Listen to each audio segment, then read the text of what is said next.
नमस्कार मंडळी, स्वागत आहे तुमच्या एका मिनी ब्लॉगमध्ये. आणि आता आपण चाललोय रायगडला. तर रायगड म्हटलं की किल्ला नाही तर आपला स्वाभिमान, इतिहास आणि छत्रपती शिवाजी महाराजांची राजधानी.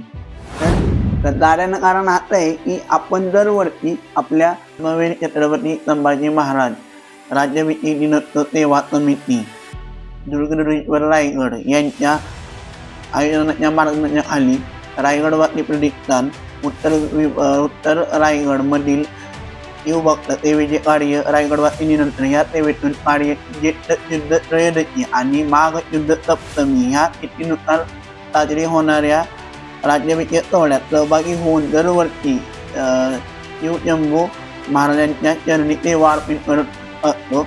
यावर्षी माघ शुद्ध षष्ठी आणि माघ शुद्ध सप्तमी दिवसाचे 352 फिरंगी तारीख 24-25 जानेवारी 2016 या दिनी साजरी होणार आहे. सोहळ्याची रूपरेषा तुम्हाला सांगतो.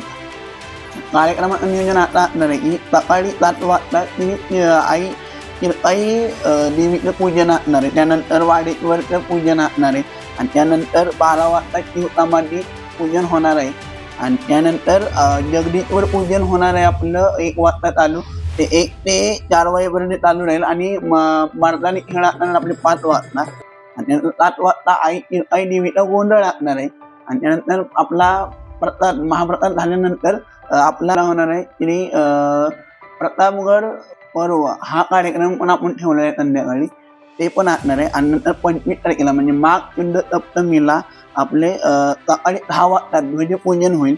त्यानंतर पालखी आपली निघणार आहे, पालखी प्रस्थान होईल आणि त्यानंतर ध्वजवंदन झाल्यानंतर त्यानंतर आपल्या संभाजी महाराजांची राज्याभिषेक सोहळा इथून चालू होईल आणि पालखी मिरवणूक होईल. पालखी मिरवणूक झाल्यानंतर महाप्रसाद होईल 12 वाजेपर्यंत. एवढा आपला सोहळा असणार आहे आणि या सोहळ्यामध्ये तुम्हाला पूर्ण आणि आपल्या या चॅनलवरती तुम्हाला पूर्ण हे सगळे सोहळे बघायला भेटणार आहे. तर आम्ही निघालोय, तुम्ही पण या. तर आता भेटू आपण थेट रायगडावरती.